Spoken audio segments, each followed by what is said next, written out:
بسم اللہ الرحمن الرحیم۔ یہ بہت ہی مختصر اور جامع تحریر ہے۔ پہلے میں اس کو پڑھتا ہوں اور پھر اس کے اوپر انشاءاللہ تبصرہ کروں گا۔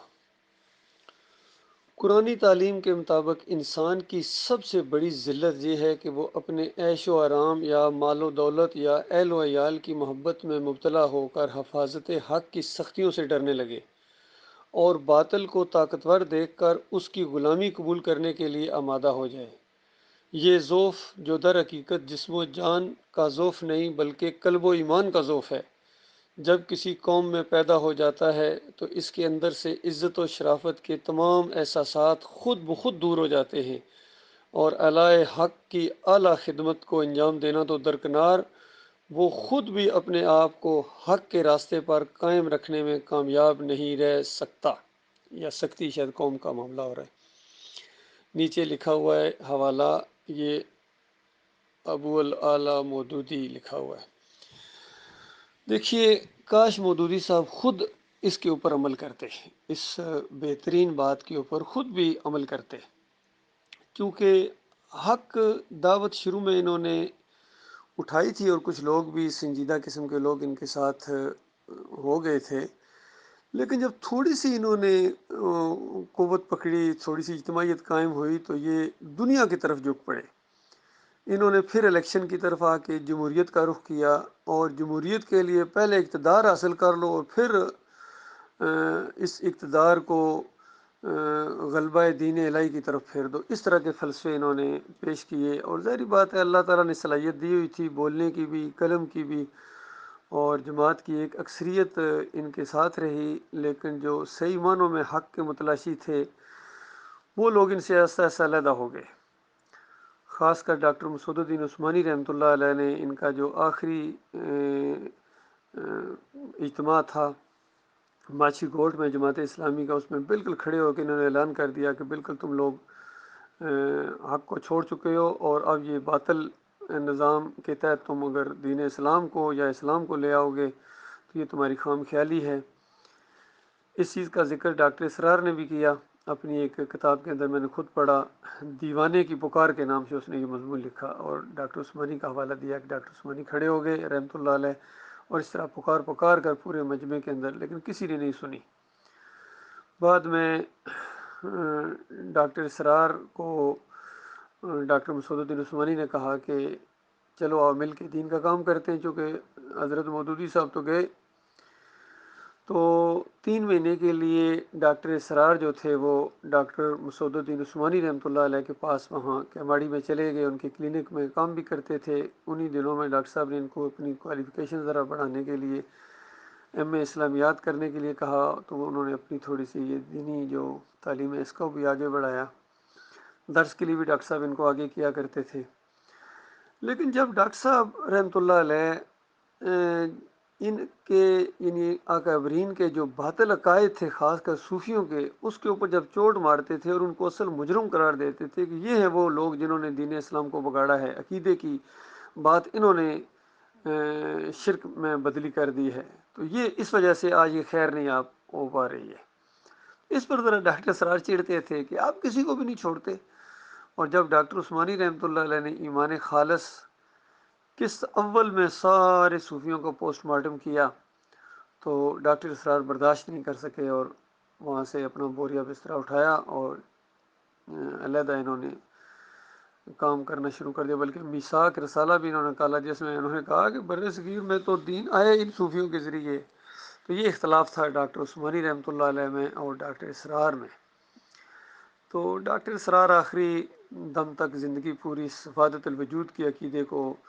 ثابت کرتے رہے اور صوفیوں کی حمایت کرتے رہے۔ یہ بہت بڑی ان کی بدبختی ہوئی ہے، حالانکہ قرآن پوری زندگی کہتے رہے، قرآن اکیڈمیاں قائم کرتے رہے، لیکن قرآن کا وہ عقیدہ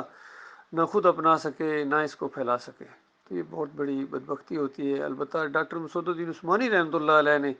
ایمان خالص کی اس دعوت کو آگے بڑھایا، پھر خود میدان میں اترے، ڈگری بھی لی، سند لی وفاق المدارس سے، اور سب سے پہلے اپنے اساتذہ جو ان کے تھے، چاہے یوسف بن عروی ہو یا کوئی دوسرے ہوں، ان کو للکارا کہ دیکھو تمہارے اکابرین ہیں جنہوں نے عقیدے کے اندر یہ خرابیاں لائی ہیں، چاہے قاسم نانوتوی ہوں جو مدرسے کے بانی سمجھے جاتے ہیں دیوبند کے، یا اس کے بعد محمود الحسن ہوں، کس طرح انہوں نے تفسیر شبیر احمد عثمانی کے اندر ایاک نعبد و ایاک نستعین کے اندر شرک گھسا دیا کہ اللہ کے نیک بندوں کو خالص واسطہ رحمت الہی سمجھ کر، یعنی جو مقبول بندے ہوں ان کو اگر عارضی طور پر پکارا جائے تو یہ بھی اللہ ہی کو پکارنا ہے۔ اس پر ڈاکٹر صاحب کڑی تنقید کیا کرتے تھے کہ یہ توحید کا ختم کر دیا انہوں نے معاملہ۔ پھر شاہ ولی اللہ کو بھی آڑے ہاتھوں لیا، اس کے جتنے ملفوظات تھے، پھر عبد القادر جیلانی، محی الدین چشتی، علی حجویری، کشف المحجوب والے اور مجدد الفسانی، پھر ڈاکٹر صاحب نے کسی کو بھی نہیں چھوڑا، کسی پر چوٹ لگے، کوئی ناراض ہو، اور یہ بات اس طرح کھلتی گئی، آہستہ آہستہ عقیدے کی بات سامنے آ گئی اور ایک مومنوں کی جماعت قائم ہو گئی الحمدللہ۔ اور ڈاکٹر صاحب 1986 میں فوت ہو گئے اور اپنے کافی تعداد میں ساتھی چھوڑ کے پیچھے گئے، اور آہستہ آہستہ یہ جماعت آگے بڑھ رہی تھی کہ ان کے جو امیر محمد حنیف صاحب بنائے گئے تھے ان کے اوپر شیطان کا وار ہوا۔ پہلے بھی ان کے اوپر وار ہوئے، لیکن دوسرے مخلص ساتھیوں کی بروقت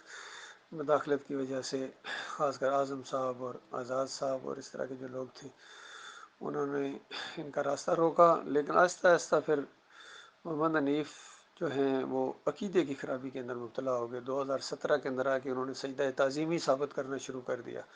کہ پورے خاندان یعقوب علیہ السلام نے یوسف علیہ السلام کو سجدہ کیا تھا۔ تو اس پر جو ڈاکٹر صاحب کے ساتھی تھے وہ ان کے راستے میں کھڑے ہو گئے کہ حضرت صاحب یہ کیا کر رہے ہو؟ اس وقت تو ڈاکٹر عثمانی رحمۃ اللہ علیہ بحثیں کرتے رہے ہیں کہ نہیں حضرت، وخروا لہو سجدا، یہ جو 100 نمبر آیت میں لہو کی ضمیر ہے یہ اللہ کے لیے ہے۔ پورا خاندان جو ہے ان رحمتوں اور برکتوں کی وجہ سے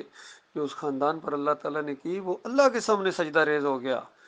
اور پھر فتویٰ لگایا کہ جن کا ایمان خراب ہوتا ہے وہ اصل میں اس طرح تفسیر کرتے ہیں کہ یوسف علیہ السلام کو سجدہ ہوا۔ اصل میں اس مسئلے کو مودودی صاحب نے اپنی تفسیر تفہیم القرآن میں اس کا گویا راستہ کھولا تھا کہ لاہو کی ضمیر یوسف علیہ السلام کی طرف انہوں نے بھی پھیری اور کہا کہ یہ لغوی معنوں میں ہے۔ تو اس کے بعد لغوی سے محمد حنیف نے اس کو حقیقی معنوں میں بنا دیا، کیونکہ اس سے پہلے ابن کثیر اس کو حقیقی معنوں میں کہہ چکے تھے، سعودی اس کو حقیقی معنوں میں کہہ چکے تھے، اور جتنے بھی ڈاکٹر اسرار ہوں، طاہر القادری ہوں، طارق جمیل ہوں، تقی عثمانی ہوں، سارے کے سارے سجدہ تعظیمی کے قائل ہیں۔ تو ان سب سے مرعوب ہو کر محمد حنیف بھی سجدہ تعظیمی کے قائل ہو گئے اور کہنے لگے کہ یہ اللہ کی مشیت تھی، اللہ کا حکم تھا۔ بعد میں جب لوگوں نے کوئی زور ڈالا تو کہتے ہیں ہاں بھائی تعظیمی کا لفظ ہٹا دو، سجدہ ہوا ہے لیکن تعظیمی چلو ہم نہیں کہتے۔ اس طرح ان کے دماغ کے اندر یہ شرک گھس گیا اور پھر انہوں نے اپنی انا کا مسئلہ بنا لیا، ضد کے اوپر اتر آئے اور اس طرح جماعت کو انہوں نے تباہ و برباد کر کے ٹکڑوں میں بانٹ دیا۔ بہت کم ڈاکٹر صاحب رحمۃ اللہ علیہ کے ساتھی اصلی اب رہ گئے ہیں، برحال وہ منظم ہو گئے ہیں۔ لاہور میں اپنا انہوں نے جو مرکز تھا وہ کراچی سے شفٹ کر دیا ہے، اور محمد کمال خان صاحب کو انہوں نے اپنا امیر بنایا ہے، اور اس طرح اللہ کے دین کی دعوت اسی انداز سے آگے بڑھ رہی ہے الحمدللہ۔ پچھلے سال ہمارا حبل اللہ رسالہ بھی چھپا تھا، ہم نے وہیں سے شروع کیا جہاں سے محمد حنیف نے جماعت چھوڑی تھی، اور اب انشاءاللہ اگلا رسالہ بھی پوری طرح تیار ہو رہا ہے، اور اس کے اندر دین اسلام کی دعوت، ایمان خالص کی دعوت، مخلص ساتھیوں کی اجتماعیت یہ قائم ہو گئی۔ اللہ تعالیٰ اور بھی مخلص لوگوں کو اور باصلاحیت لوگوں کو اللہ تعالیٰ ہمارا ساتھی بنائے۔ ہم تعداد کے خواہاں ضرور ہیں لیکن ایمان اور عقیدے کے اوپر کمپرومائز کرنے کے لیے تیار نہیں ہے بھائی۔ ایمان کی شمع کو انشاءاللہ ہم بجھنے نہ دیں گے۔ اللہ ہمارا حامی و ناصر ہے، اللہ تعالیٰ استقامت دے، مالک جمائے رکھے، اور اس راستے میں جہاد کبیر کیا جائے کفر و شرک کے ہر محاذ کے اوپر، اور انشاءاللہ یہی وہ جماعت ہے جو آگے بڑھ کے آگے جا کے رنگ جہاں بدلے گی اور پوری زمین کے اوپر غلبہ اسلام ہوگا انشاءاللہ۔